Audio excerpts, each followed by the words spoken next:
Hi, everyone. We have a Summit Project presentation called Let Life Bloom.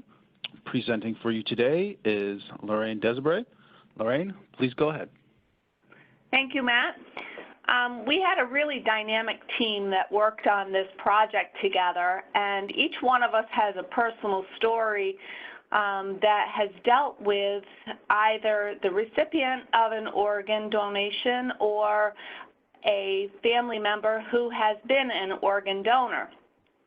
So we were all very passionate, and we put our resources together, and we decided that we wanted to help increase the amount of organ donors that there are in New York State, because New York State actually is has the lowest number of registered donors, even though we utilize about 3% of the highest need.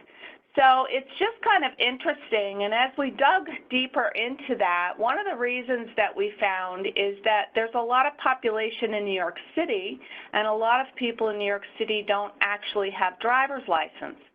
And being that the DMV is where a lot of people go and register as donors, we found that that was part of the problem. So we couldn't really attack the New York City population, but our goal was to increase the number of registered donors in the Tri-Lake area. So we set out and we went to various community events, whether it be at Paul Smith College, North Country Community College. We set up table events outside of the Department of Motor Vehicle. We had a really great time joining the Lions Club, the Rotary, various different high schools, and we would present to these people the importance of organ donation and how to go about that. And a lot of people felt that they had just by signing their license, but there's actually a site where you go on and you have to register so that it becomes a national donor forum. So we set out to do that, and as we did so, we educated a lot of people on organ donation, because a lot of people just think organ donation in regards to kidneys, liver, lungs, but when you drill down, there are actually several areas of the body that can be utilized, and those include tissue, bone, eyes. They can do vein stripping, all sorts of things that a lot of patients need, and it was very interesting to see the reaction of people when they realized that all of the different body parts that can actually be used for organ donation. There's actually 8 life-saving organs, and then between the tissue and the corneas and everything else, one donor can save up to 75 lives or impact 75 lives. So we encouraged a hospital culture, and we felt that this was very important to be able to educate the people in the community about this. There are nearly 12,000 people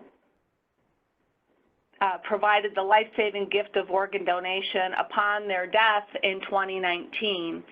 And this was a record-breaking year, actually, so that was kind of exciting. We did see that there was an uptick in the Tri-Lake area by the time we were done through the different statistics that we followed. We made such an impact that we also received what's called the Legacy of Life Award, and this was mostly due to one of our team members, Pam Edwards.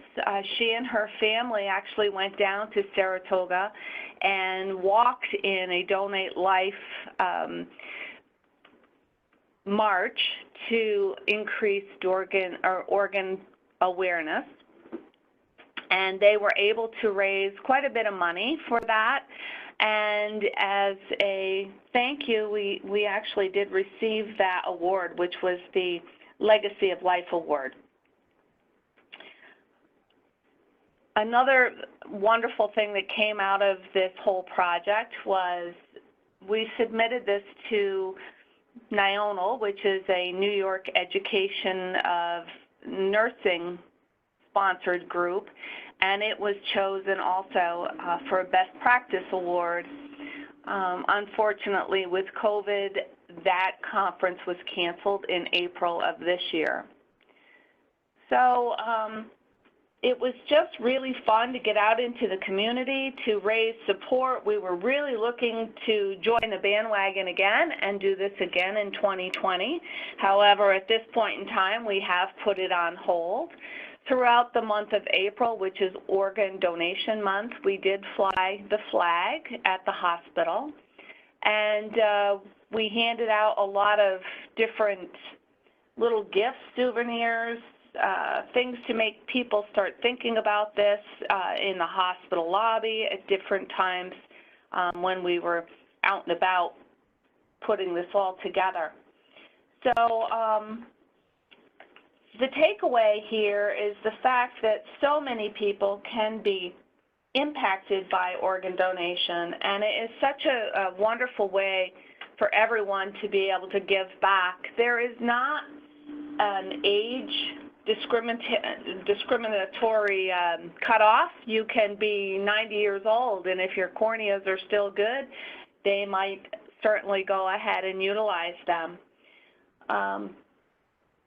The impact for those people that receive an organ donation or tissue donation speaks volumes. These people get back into the workforce.